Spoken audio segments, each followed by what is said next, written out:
Assalamualaikum warahmatullahi wabarakatuh. Jumpa lagi dengan Ibu Rina di Belajar IPA kelas 8. Anak-anak, pada pertemuan kali ini kita akan belajar tentang sistem peredaran darah manusia. Adapun tujuan pembelajaran pada pertemuan kali ini diharapkan siswa dapat 1. Menjelaskan komponen penyusun darah, 2. Menjelaskan fungsi darah, 3. Menjelaskan organ-organ yang berperan dalam sistem peredaran darah manusia, 4. Menjelaskan proses peredaran darah manusia, dan 5. Menjelaskan macam-macam gangguan sistem peredaran darah. Kita mulai dari fungsi darah. Darah berfungsi untuk 1. Mengangkut nutrisi, oksigen, hormon, dan senyawa kimia lain ke seluruh sel-sel tubuh. 2. Mengangkut karbon dioksida dan sisa metabolisme untuk dikeluarkan dari tubuh. 3. Menjaga tubuh dari serangan penyakit. Dan 4. Mengatur suhu tubuh. Komponen darah. Darah merupakan jaringan ikat yang berwujud cair dan tersusun atas 2 komponen utama, yaitu plasma dan elemen seluler. Perhatikan gambar 6.2.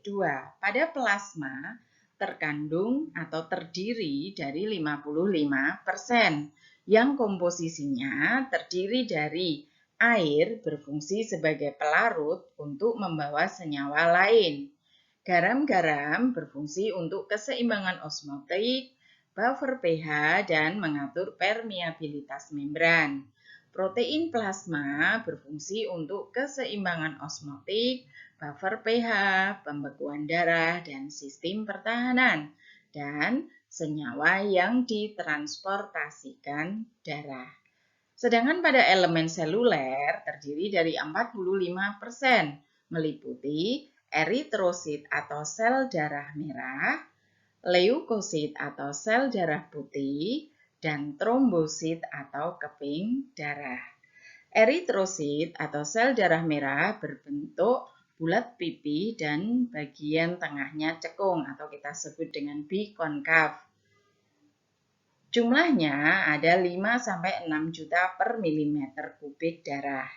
Berfungsi untuk transport oksigen dan CO2.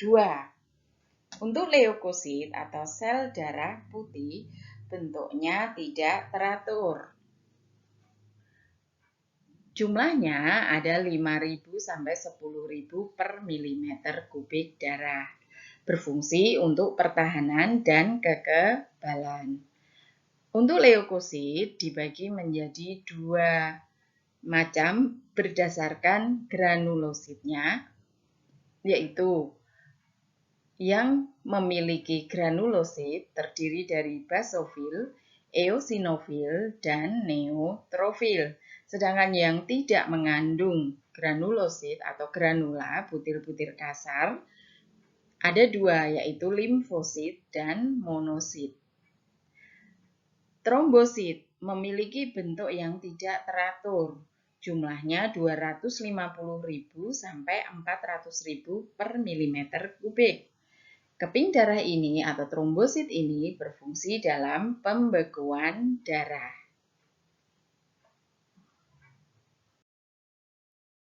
Coba perhatikan, ada seorang anak yang jatuh dari sepeda dan terjadi luka pada lutut sampai mengeluarkan darah. Tapi beberapa saat kemudian, darah itu berhenti mengalir. Apa yang terjadi? Baiklah, kita akan mempelajari proses pembekuan darah. Sesaat setelah bagian tubuh terluka, trombosit akan pecah karena bersentuhan dengan permukaan kasar dari pembuluh darah yang luka.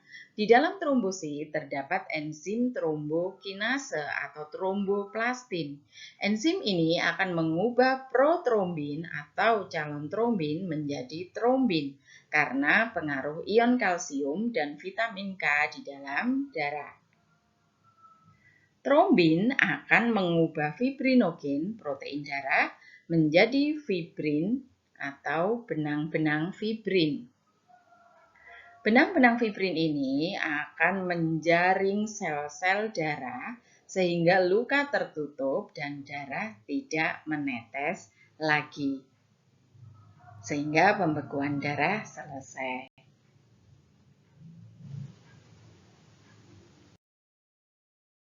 Berikutnya kita pelajari golongan darah. Darah dapat dikelompokkan berdasarkan 1. Sistem ABO, 2. Sistem Rhesus, dan 3. Sistem MN. Dan yang sering digunakan adalah sistem ABO dan sistem Rhesus. Golongan darah ABO kita mengenal ada 4 macam golongan darah. Yang pertama adalah golongan darah A. Golongan darah A pada sel darah merahnya mengandung antigen A. Pada plasma darahnya mengandung antibodi anti-B. Pada golongan darah B, di dalam sel darah merahnya mengandung antigen B. Di dalam plasma darahnya mengandung antibodi A. Pada golongan darah AB, di dalam sel darah merahnya mengandung antigen A dan antigen B. Namun pada plasma darahnya tidak mengandung antibodi. Pada golongan darah O, di dalam sel darah merahnya tidak mengandung antigen dan di plasma darahnya mengandung antibodi anti-A dan antibodi anti-B.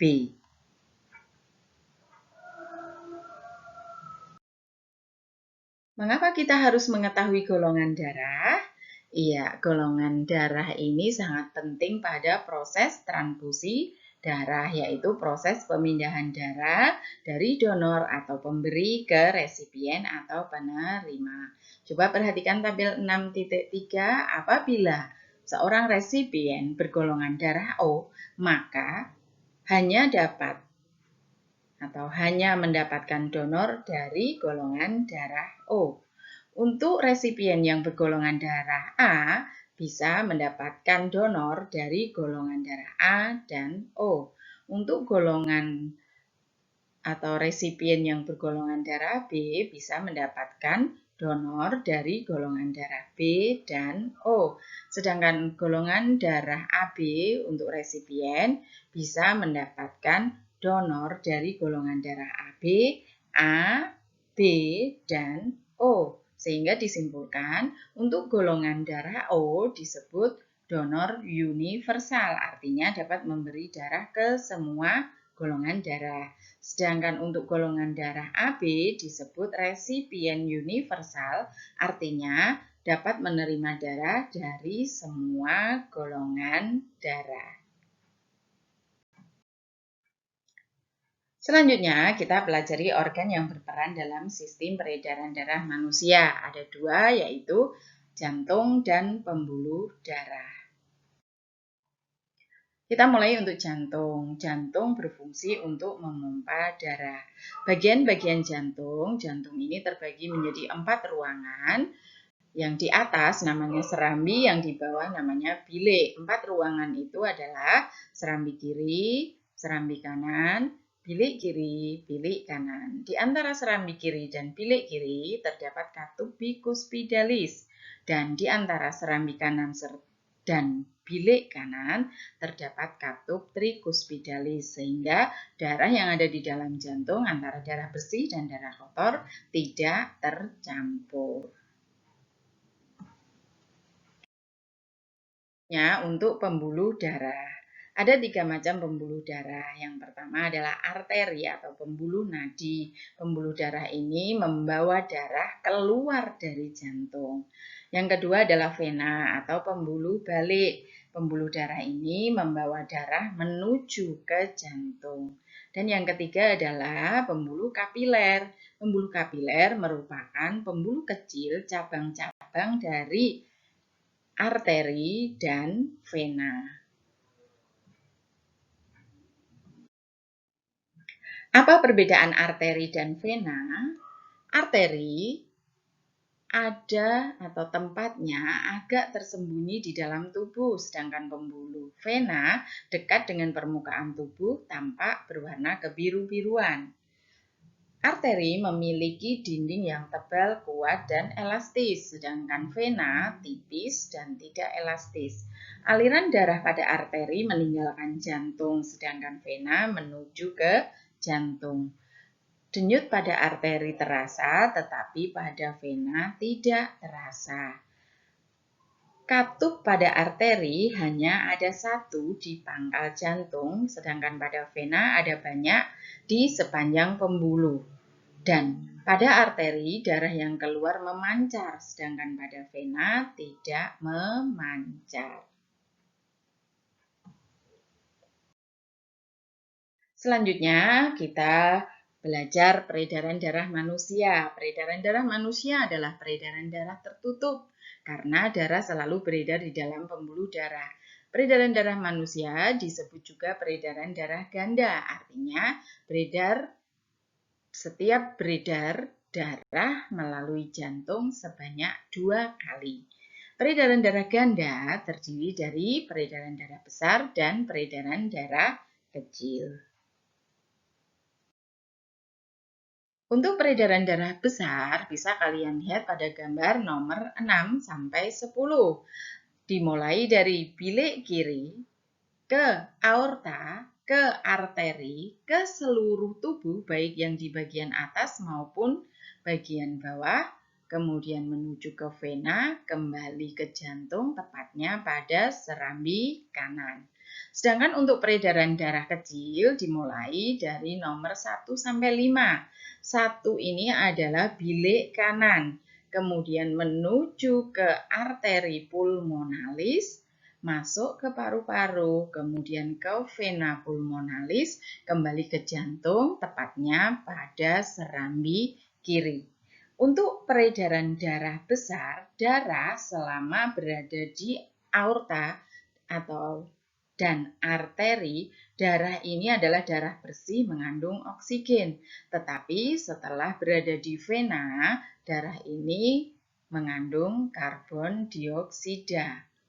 Pada peredaran darah kecil, untuk arteri pulmonalis tidak membawa darah bersih, melainkan membawa darah kotor yang mengandung CO2. Sedangkan venanya atau vena pulmonalisnya membawa darah bersih atau darah yang mengandung oksigen.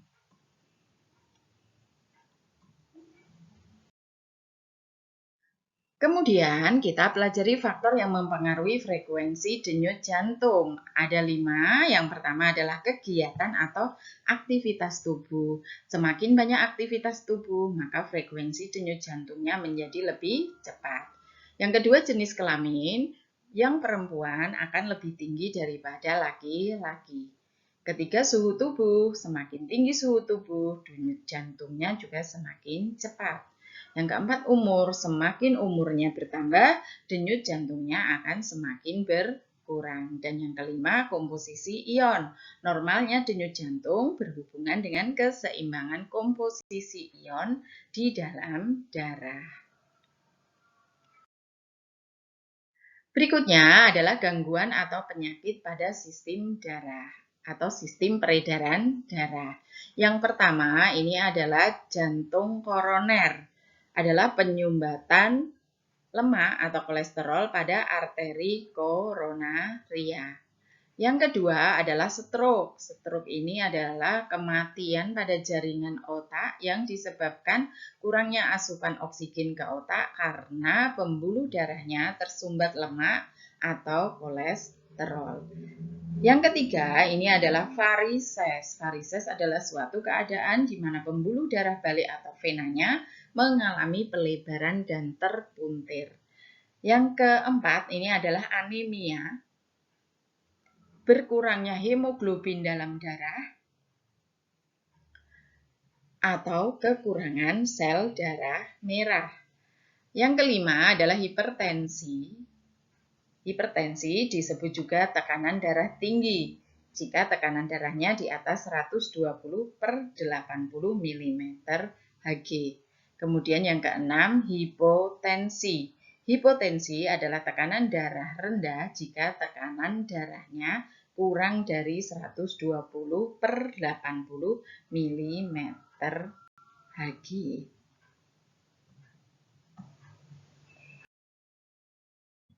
Demikian tadi materi tentang sistem peredaran darah. Terima kasih. Wassalamualaikum warahmatullahi wabarakatuh.